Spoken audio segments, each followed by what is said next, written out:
Have you ever wondered why some of the smartest people still struggle with money? Why two people with the same income can live completely different financial lives, one secure and calm, the other buried in stress? What if the biggest factor in your financial life isn't your job, your salary, or your education, but your behavior? Welcome to Book Pod Diaries. Today, we're unpacking one of the most impactful books ever written on personal finance and human behavior, The Psychology of Money by Morgan Housel. Morgan Housel isn't your typical finance expert. He's not here to give you stock tips or tell you where to invest. He's a former columnist for the Wall Street Journal and the Motley Fool, and in this book, he brings something far more powerful than formulas or forecasts. He brings perspective.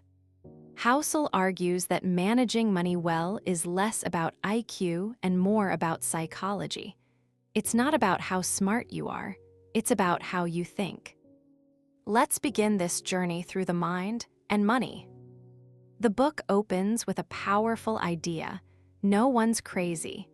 What seems irrational to you might make perfect sense to someone else. That's because our financial decisions are shaped by our personal experiences. If you grew up during a recession, your view of risk will differ from someone raised during a boom. Someone who's known scarcity might be cautious to a fault, while someone who's only seen abundance might gamble more freely. The key here is empathy. When it comes to money, we're all shaped by our past, and no two pasts are alike. Understanding this can help us judge less and reflect more. Then Housel takes us deeper into the role of chance in success and failure. We love stories about self-made millionaires and brilliant investors, but we often forget that luck and risk play a huge role in these outcomes. Bill Gates is brilliant, yes, but he also happened to attend one of the few high schools in the world that had a computer in the 1970s. That's luck.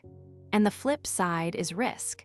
People who do everything right can still fail, simply because life is unpredictable. The lesson here isn't to be cynical. It's to be humble. We should learn from success stories, but not blindly copy them. What worked for one person might not work for another, not because you're doing it wrong, but because the dice rolled differently. Soon, we arrive at a powerful idea: the danger of never feeling like you have enough.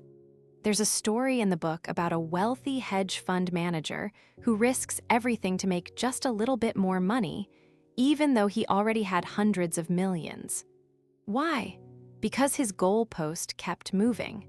Housel reminds us that the hardest financial skill is getting the goalpost to stop.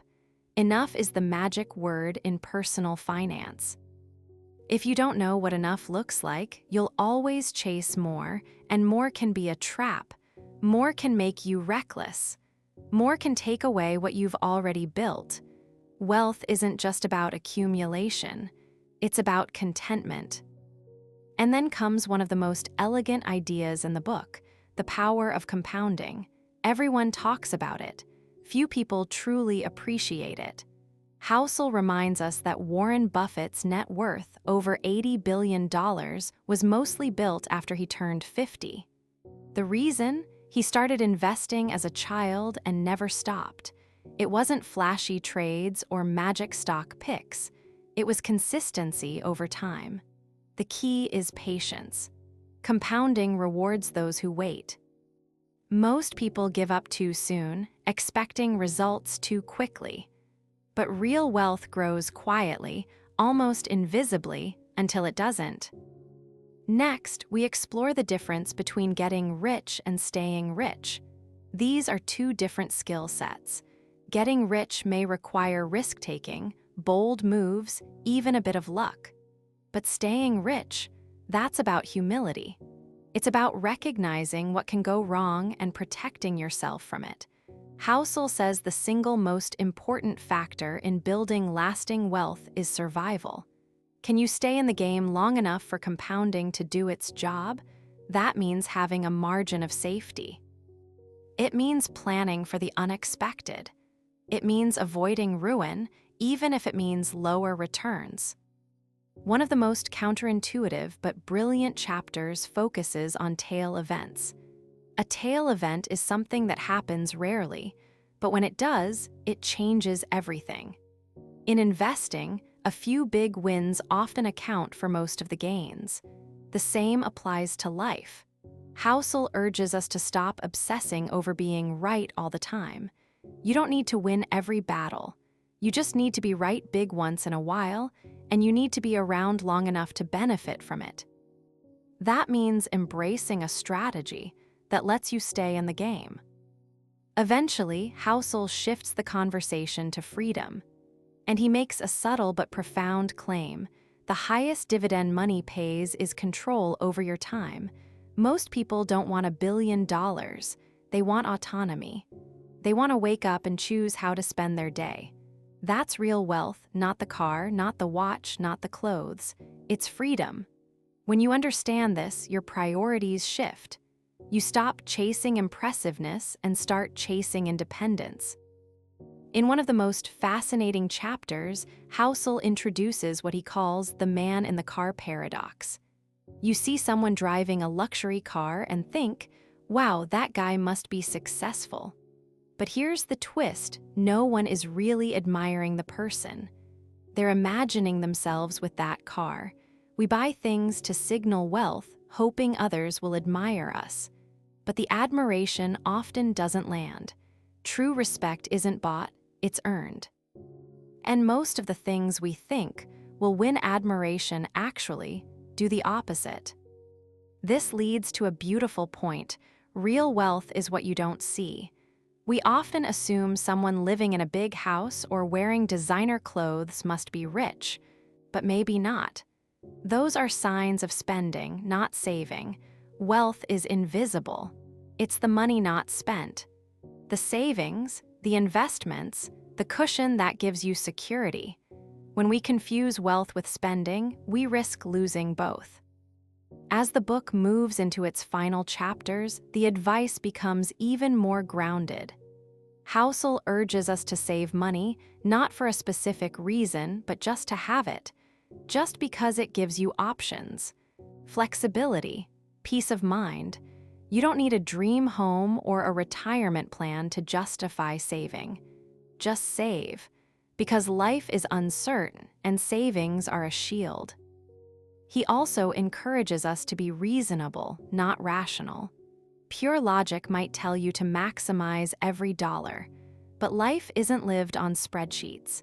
It's lived in emotions, relationships, and values. If paying off your mortgage early makes you sleep better, even if it's not the most optimal use of money, that's okay. If investing conservatively helps you stay the course, that's wise. The goal isn't perfection, it's durability. As the book draws to a close, Housel offers one last gem. There's no single right way to do money. What matters is finding a way that works for you and letting others find their own path. Be cautious of envy. Be careful of mimicry. What works for them might not work for you, and that's okay. By the end of The Psychology of Money, you're left with something rare in the world of finance: clarity. Housel doesn't try to make you rich. He tries to make you wise. And in doing so, he redefines wealth, not as a number, but as a mindset. So now, I'll leave you with a quiet challenge. What would it mean for you to have enough? What small shift in your money behavior could you make today that your future self would thank you for? If this story stirred something in you, imagine what reading the full book could do. Morgan Housel's work is not just informative, it's transformative. And if you enjoyed this journey through the psychology of money, I invite you to be part of the Book Pod Diaries family. Like, share, and subscribe to the channel. We'll keep bringing you powerful books that change the way you think, live, and grow. Until next time, stay thoughtful, stay curious, and remember, money is just a tool. How you use it tells the real story.